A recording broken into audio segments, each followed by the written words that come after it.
Good afternoon. I'm Brent Roussin, Manitoba's Chief Provincial Public Health Officer. Today we're announcing one additional death due to COVID-19 from the Winnipeg Health Region. I'd like to extend my condolences to their family, friends, and loved ones. The current 5-day test positivity rate is 4.1% provincially, 3% in Winnipeg. 104 new cases of virus have been identified as of 9:30 a.m. this morning. Total number of lab confirmed cases in Manitoba, 32,607. We're announcing one confirmed case to be a result of B117 virus of the COVID variant of concern. This is from the Winnipeg Health Region and is related to travel, bringing our total variants of concern cases to 23. Total number in deaths in people related to COVID-19 is 912. I'm noting some ongoing reviews of active cases. Information was allowed for the removal of initial 392 cases from active to recovered, and provides a more accurate reporting of active cases in that daily bulletin. We're announcing two amendments to the public health orders that are currently in effect until March 25th. And this is our pandemic response system has always enabled us this to be flexible and to amend the orders accordingly over time. Definitely ensuring the health and safety of Manitobans is our top priority. So the following changes will be in effect Saturday, March 13th at 12:01 a.m.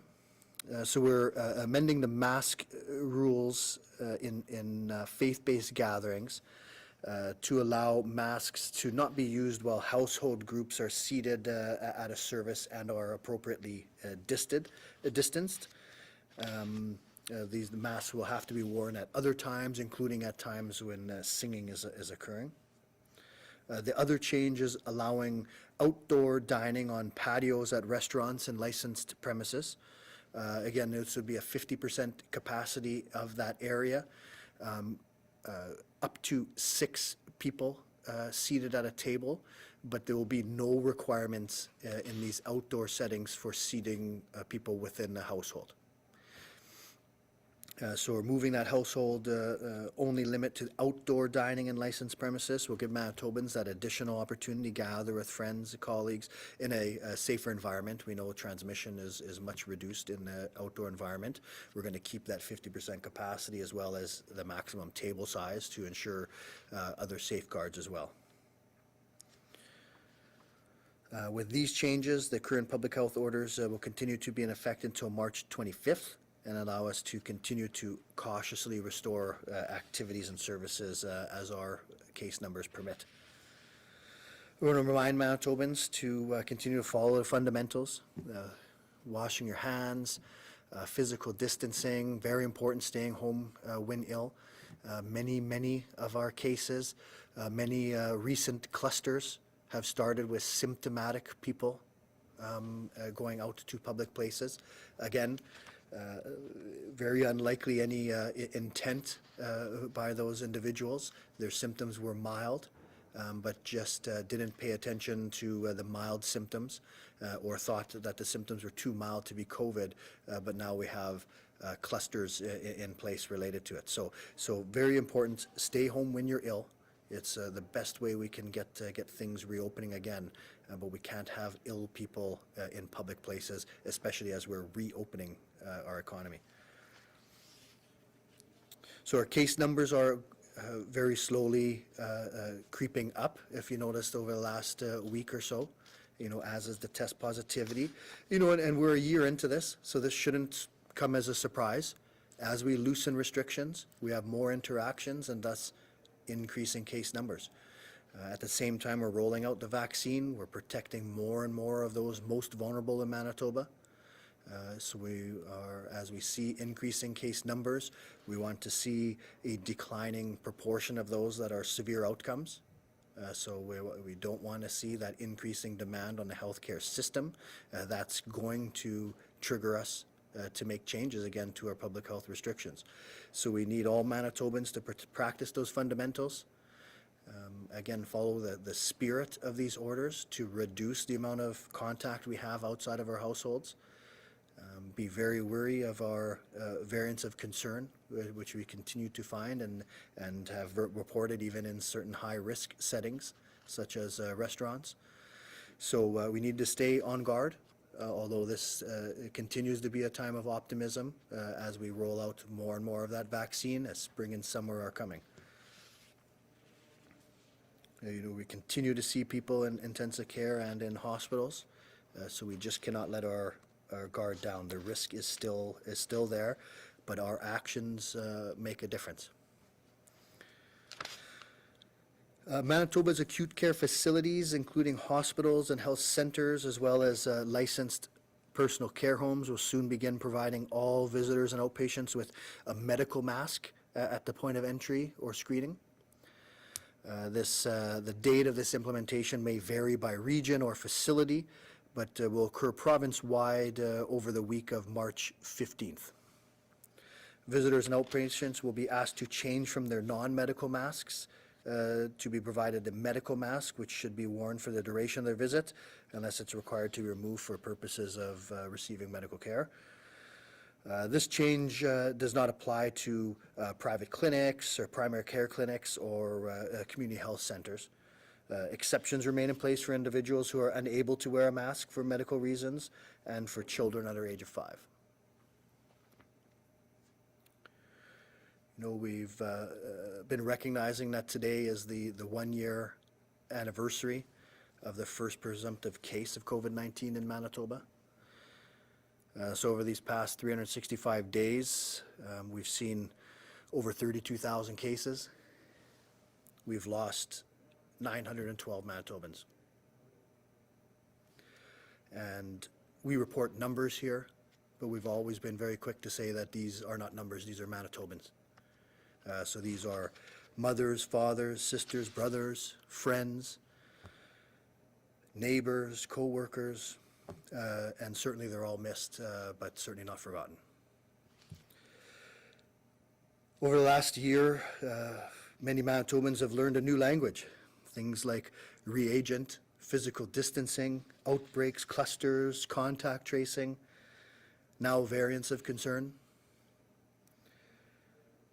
In these last 365 days, we've embraced new technologies to stay in touch with people we love and care about because we couldn't see them in person. At many times, we've been reminded of the power of words and how important it is our actions are towards other Manitobans.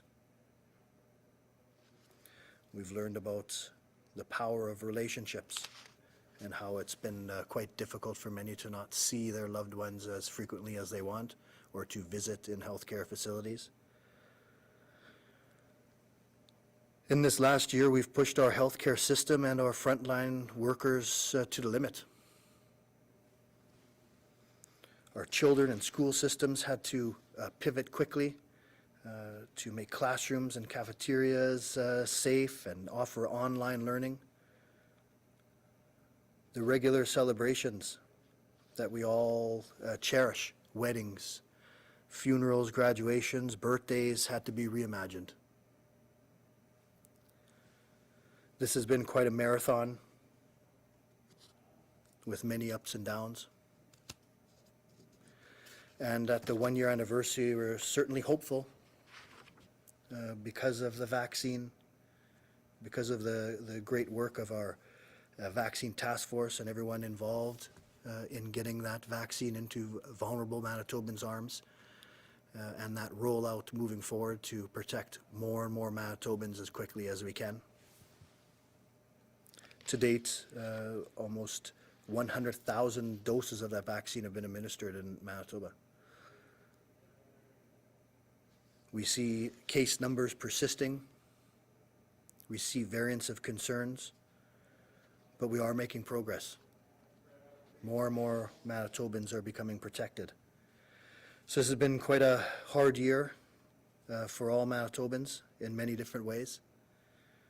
but it shows how resilient and strong Manitobans are that we've gotten here together over this year.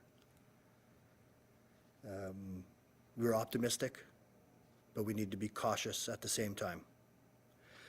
And so I just want to say thank you to all Manitobans, but thank you to frontline workers, healthcare workers, my physician and nurse colleagues, and all healthcare workers for being there for Manitobans.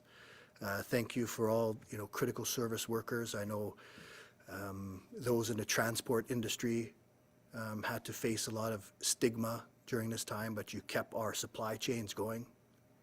So, I think it's been such a challenging year, and really want to say thanks to my team in public health and to really all Manitobans who have stepped up.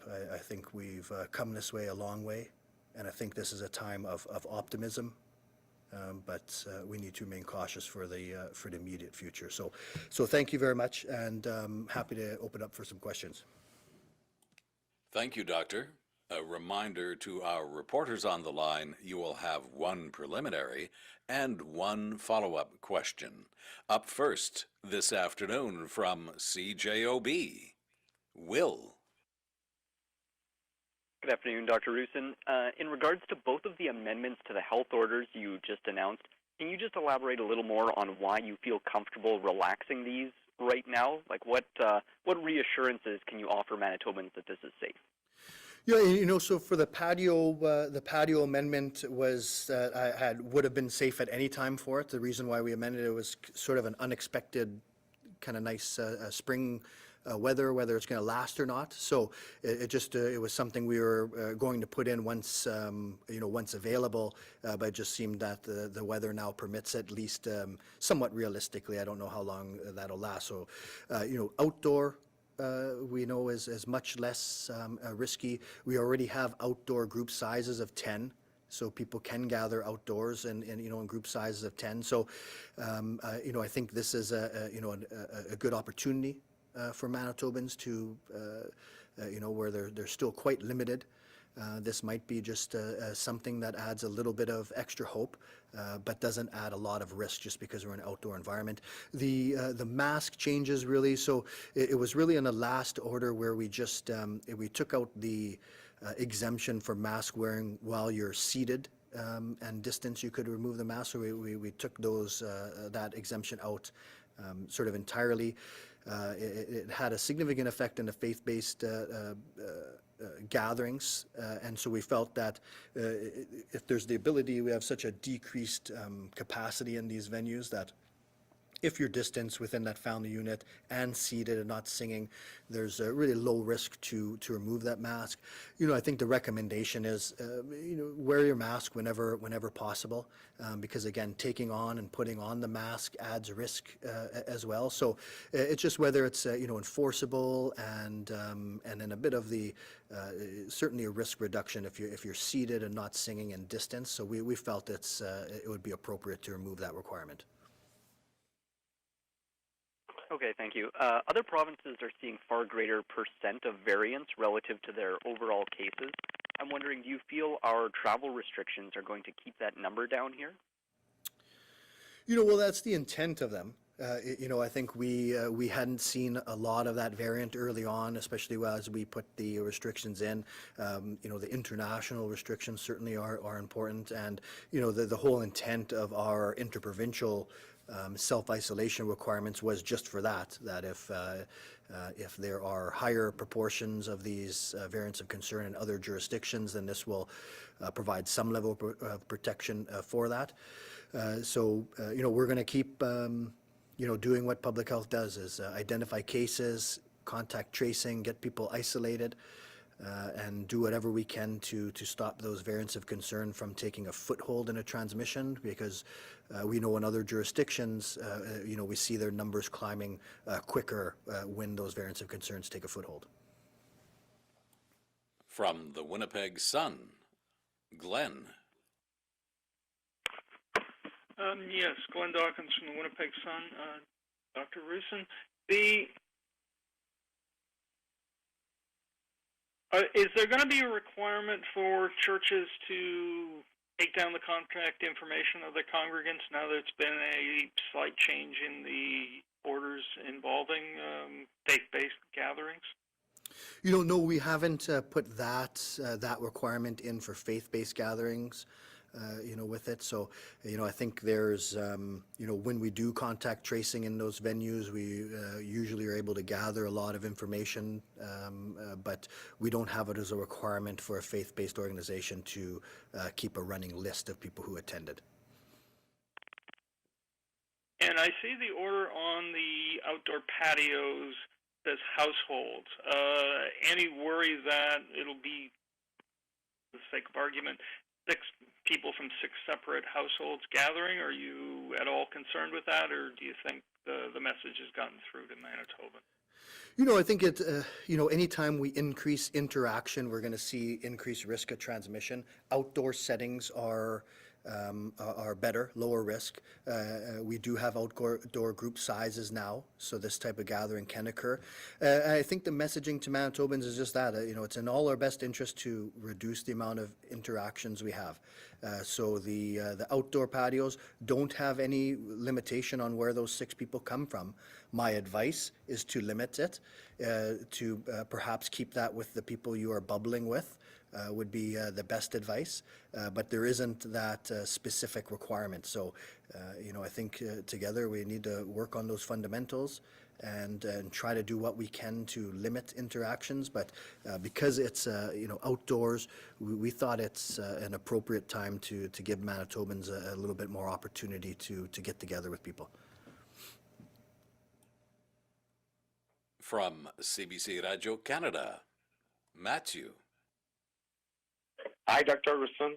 How is the vaccination process in pharmacies and doctor office going on? We have any data of the number of AstraZeneca vaccine? Does that have been administered so far? I don't think I have any of that data. I think that we're looking that early next week is when we're going to start expecting those numbers to come in. So we know that our distributed model, physicians and pharmacies do a tremendous job each and every year with our vaccine rollout for influenza. We'd never be able to do that without them, and so we're expecting the same level of of success with them again. And so we'll probably have more to report, next week on that. Thank you. I don't have follow-up questions. From CBC Manitoba, Bart. Hi, Dr. Roussin. We're seeing the test positivity rate rise all week. We're seeing the cases, 7-day average, trickling up there, back over 100 today. One day isn't data, but the whole week looks like data. How concerned are you about what appears to be a backslide? Well, we have to be alert to it, and so it has to be at the forefront. I think, like I say, is that we've been at this for for a while, so everyone needs to realize that as we loosen restrictions, we're going to see case numbers increase. And there's just no way around it. This virus is spread through interactions, and so we know that the restrictions have a profound effect on Manitobans in many different ways, and so we want to do whatever we can to have the least restrictive means necessary, and we have to find that balance. Now, again, the case numbers. Early on in the second wave, are a very good proxy to how good things are going, because we had a very stable amount of a proportion of cases that would say get admitted to hospital and then admitted to ICU. We are planning that as the vaccine rolls out more and more, those proportions are going to drop. So even though we see increasing cases, we're looking to see a fewer percentage of those people actually requiring hospitalization or ICU admission. But we do have to watch it very closely, and we have to we work very closely with our acute care colleagues to monitor that demand on the system. Okay, that's really interesting. Because I was trying yesterday to deduce the current hospitalization rate per case and couldn't do it based on too many variables in the data right now. We just simply don't know where the hospital cases were actually first diagnosed. So what it used to be that 6 to 8 out of every 100 cases would be hospitalized. What is the ratio now by your estimation, and where does it go in order for you to be comfortable for cases to continue rising? Yeah, and so it's really early to know that. So you're right. We would see about 6 to 8% of people admitted to hospital of the total cases. We'd see about 1 to 2% admitted to ICU. You know, essentially, it was about for every 100 cases, we'd have 14 people in the ICU. And so that puts significant demand on the healthcare system. You know, at some level, then the healthcare system has to divert resources away from non-COVID care, and so we just want to avoid that. So with this round of opening, with the relatively low number of cases we've seen, you know, up to now, it's too early to get a good sense of what that proportion is. But as these next few weeks roll out, as we get more and more vaccine out, we're going to have a better idea of that. From the Canadian Press, Steve. Oh, hi, Dr. Roussin. Just following up on that question. Do I understand correctly that you feel the percentage is trending down? It's too early to give a number, but you feel it's down, and if so, would that be due to the vaccination of the higher risk age groups so far? Yeah, so it's too early for me to comment on that. We certainly feel that vaccines will lead to that. We know that the biggest risk factor to hospitalization is age. And so we're working our way down through the highest risk Manitobans as we speak. And so as we get more and more protection, we know from the studies that were done on all available approved vaccines, they do a tremendous job at reducing severe outcomes. So we do expect that to decrease the proportion of people that require hospitalization, but we don't have any local data on that yet. It's too early. Okay, and I've noticed in the last week or so, there's a fairly high number of data corrections in the daily case count. And I'm wondering, has something changed of late, or is it perhaps a sign that maybe people have the seasonal flu and that has to be cleared up? You know, it's certainly not the latter. We're not seeing a lot of other respiratory viruses being transmitted right now. I think we've just always had a system of checks and balances in our data, and so you've seen that with daily case counts amended. You've seen that with active case counts. We've even seen it with deaths even there. So we just have a system of checks and balances, and so over time we correct those. So I'm not aware of any process change that may have led to to an increase in it. From CTV Winnipeg, Michelle. Hi, Dr. Roussin. With the medical masks in healthcare facilities, could this be connected to letting people in to do more visitation now that we've gotten a lot more personal care home residents and congregate living hospital residents vaccinated? Could the combination lead to increased visitation? Well, I think that's certainly the goal, right? The goal of vaccination, the goal of our public health restrictions is to decrease community transmission, which then allows us to do more things. And so, this isn't, I would say, something that's directly related to that, but sort of our entire approach to this is to decrease transmission so that we can lift all the type of restrictions that are in place eventually, and that includes visitation. I wanted to follow up with you also about communication about possible variant exposures. We talked to a couple business owners yesterday who kind of found out at the same time as everybody else that they had an exposure in their restaurant or their place of business.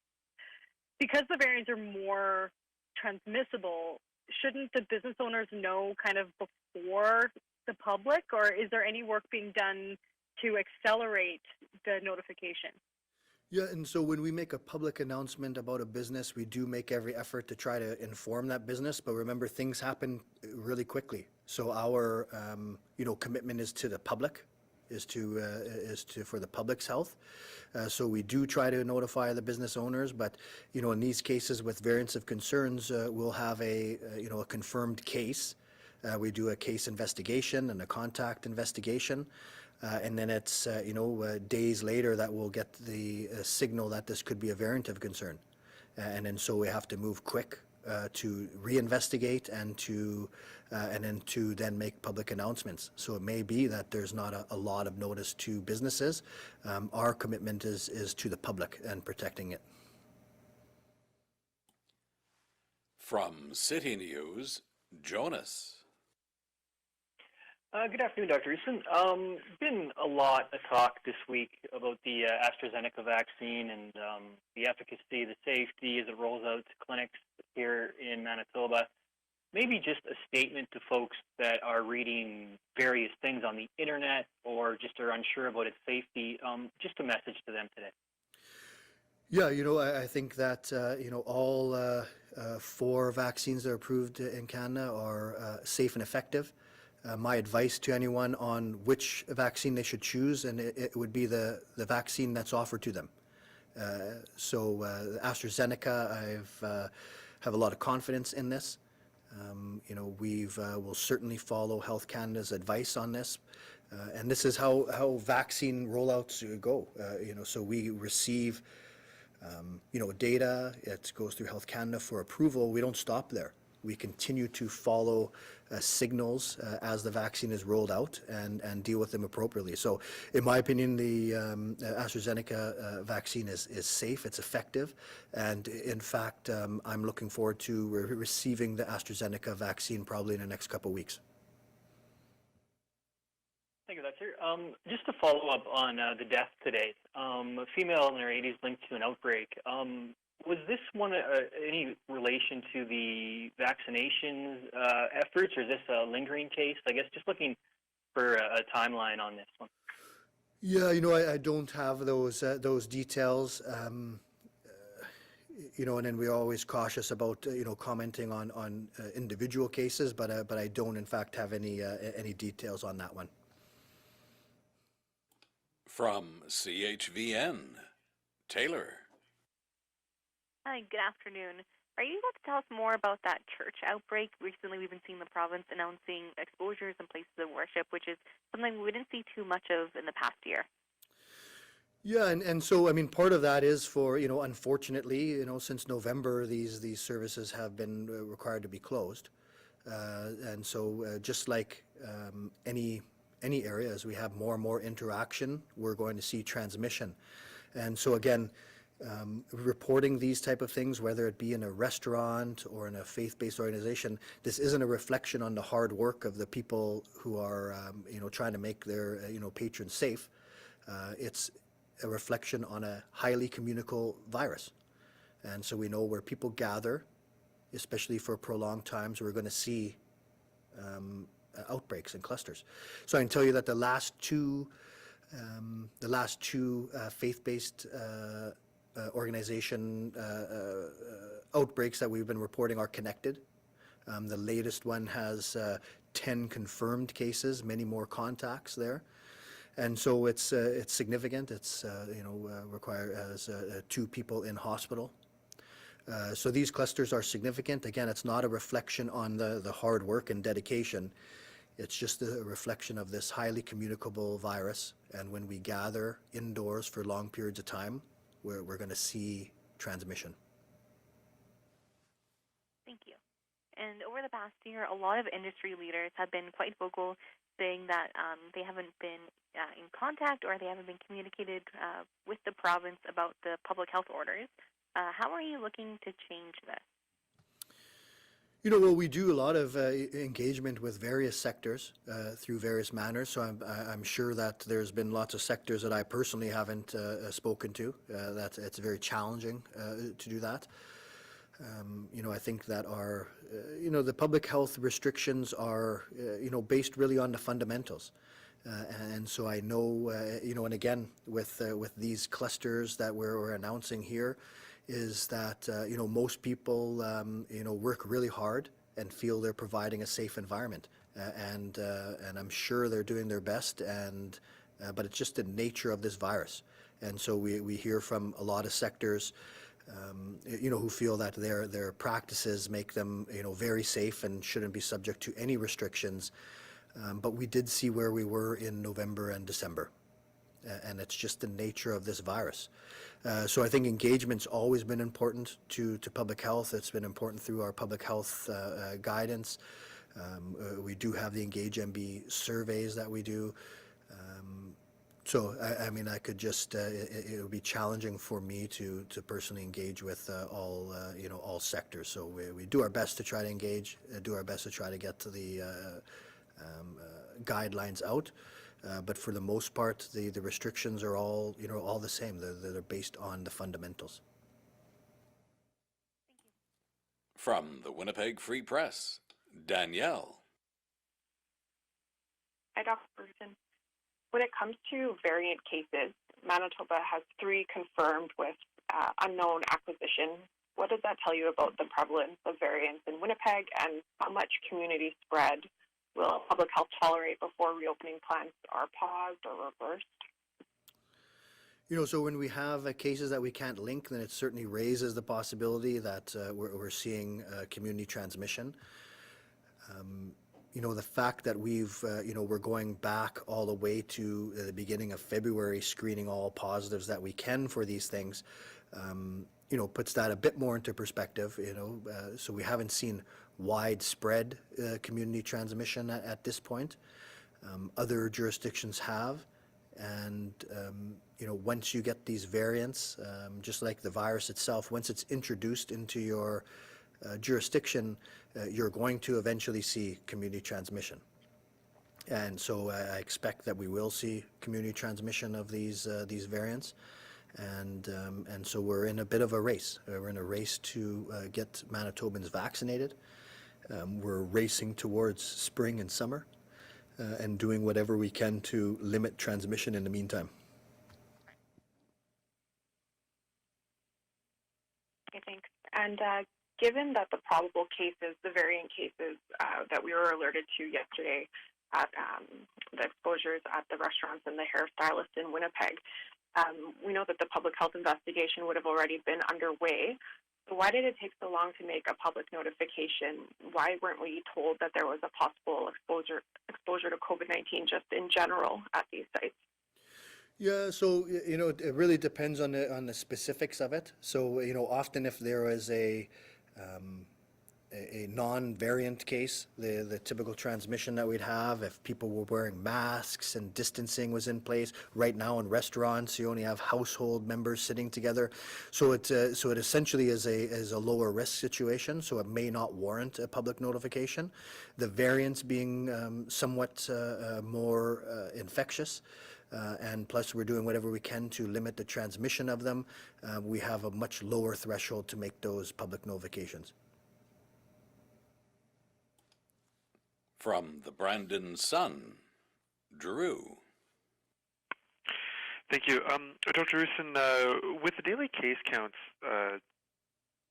trending upwards here in the past couple of days and over 100 cases today, why does the province feel comfortable with loosening restrictions that were announced today? I know they're small, but why does the province feel comfortable doing that? Well, it's the nature of the loosening, right? So and then also that balance.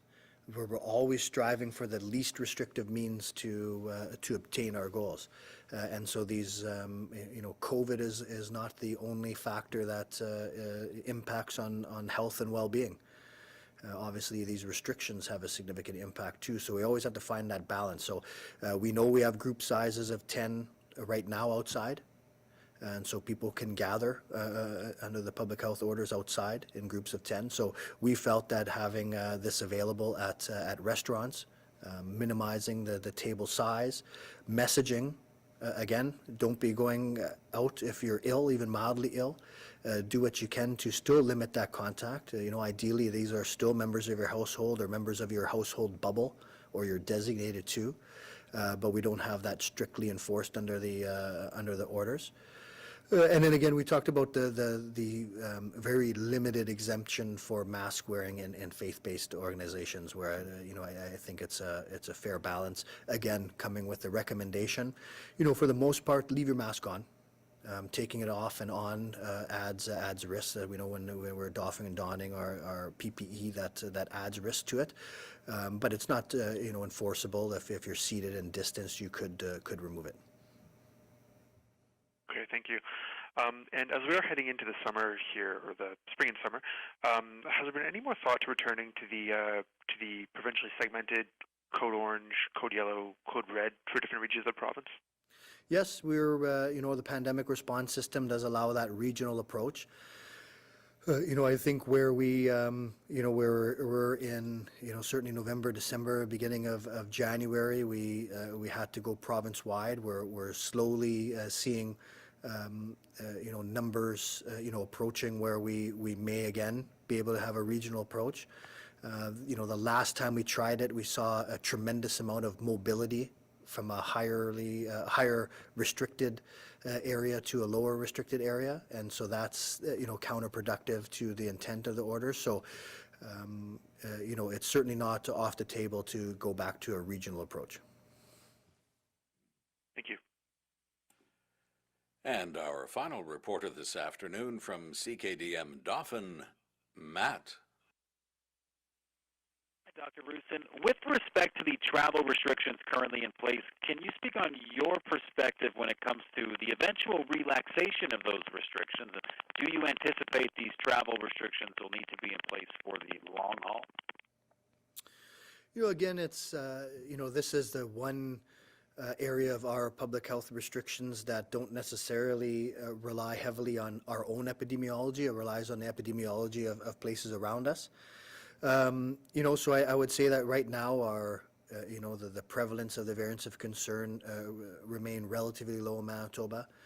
Like I said, we're in that racing towards spring and summer, racing to get vaccine into Manitobans' arms. So we're taking a lot of precautions right now so we don't get set back.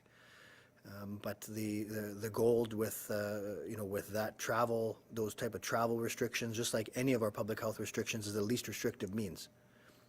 So I do think that, I do know that we're going to be in a position at some point to lift those or to modify them, but it's hard to predict on when exactly that's going to occur. No follow-up. Thank you. Well, thank you, everyone. This concludes today's media briefing.